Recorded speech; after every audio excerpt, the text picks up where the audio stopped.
A nossa peça de hoje é uma matriz de gravura, uma grande chapa em cobre que foi trabalhada, aberta a buril e a água forte por dois grandes gravadores portugueses, Domingos António de Sequeira e Gregório Francisco de Queiroz, e que depois de impressa se tornou uma das peças mais importantes da história da gravura em Portugal. Para se chegar aqui, para se chegar à gravura final, houve todo um processo que teve que ser cumprido, desde a fase inicial dos desenhos, dos croquis, até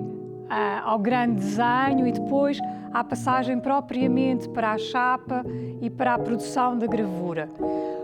Por acaso, todas essas fases acabam por estar concentradas aqui no Museu Nacional de Arte Antiga e poderemos vê-las hoje nesta visita. Este é o caderno de Domingos Sequeira. O caderno que ele utilizou desde os primeiros anos em que foi para Roma estudar, a partir de 1790, e que ele preencheu com muitos estudos. E é precisamente neste caderno, nas últimas folhas que tinham permanecido em branco, que ele vai registar, anos depois, todas as cenas que via cotidianamente no Largo de Arroios. Logo na primeira folha, a perspectiva das ruas e dos prédios como se distribuíam do ângulo onde ele se encontrava, os vários palácios e as casas do Largo de Arroios. Em minúsculos croquis, ele registra centenas de pequeninas figuras, sobretudo mulheres e crianças, que ele via da sua janela, de pé ou sentadas pelo chão, comendo as suas malgas de sopa.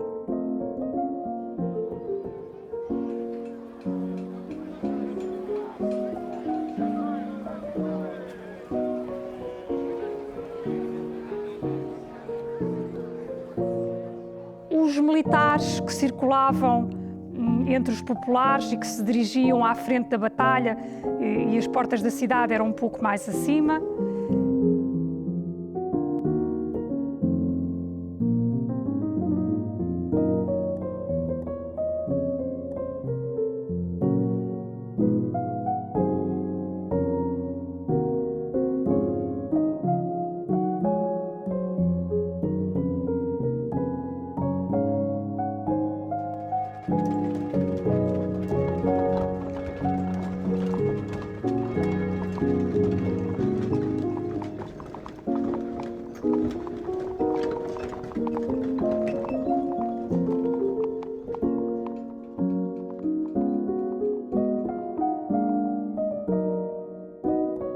Numa das últimas folhas,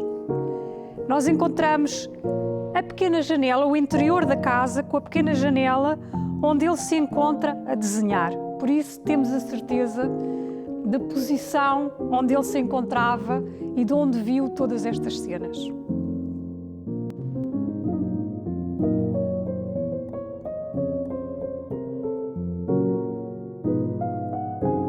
A partir do estudo individual das figuras, Sequeira elaborou depois uma grande composição, um grande desenho, já com todos os pormenores definitivamente colocados em cena, e será a partir daqui que, 3 anos depois, em 1813, que ele e Gregório Francisco de Queiroz irão gravar esta cena na chapa de gravura.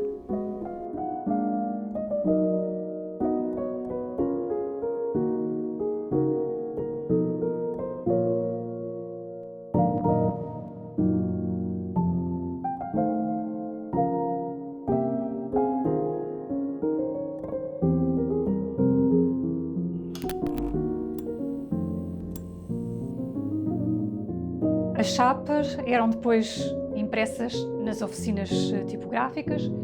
e que seria um sítio semelhante a este que aqui vemos, embora esta imagem seja um pouco anterior, mas basicamente este era o funcionamento de uma oficina de impressão. Tínhamos aqui várias tarefas de tratamento da chapa, nomeadamente a tintagem com estas bonecas, usando a tinta destes frascos, a tintagem das placas, e depois a chapa era colocada numa prensa, a folha por cima, e passava nestes cilindros, imprimia-se as folhas que eram depois colocadas a secar.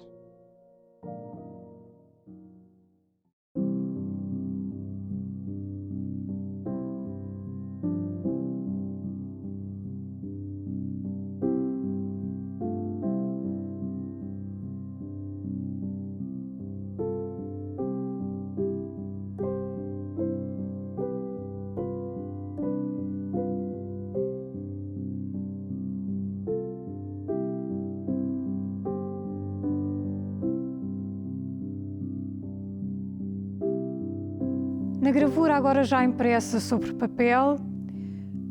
podemos ver esta longa inscrição onde os artistas dedicam a gravura ao príncipe regente Dom João, futuro Dom João VI, que se encontrava no Brasil com o resto da família real. E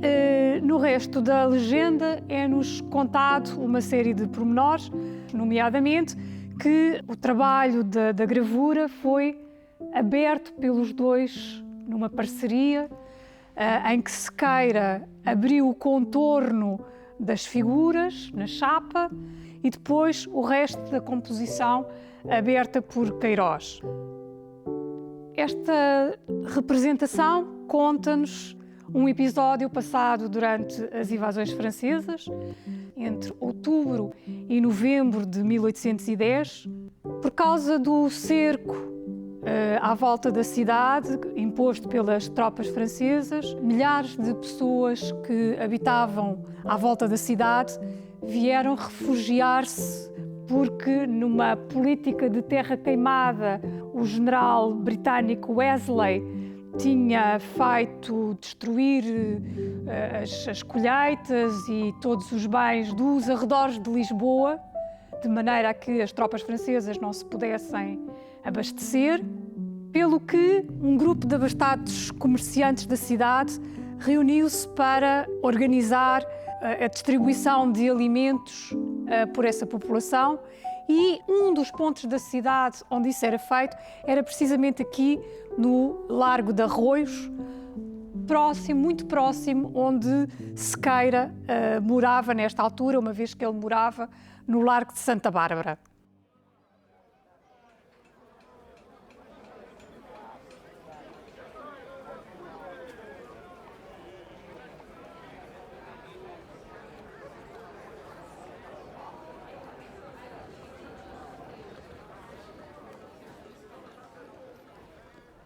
Aquilo que nos é mostrado é não só a distribuição dos alimentos à porta desta casa, e aqui a vários pontos,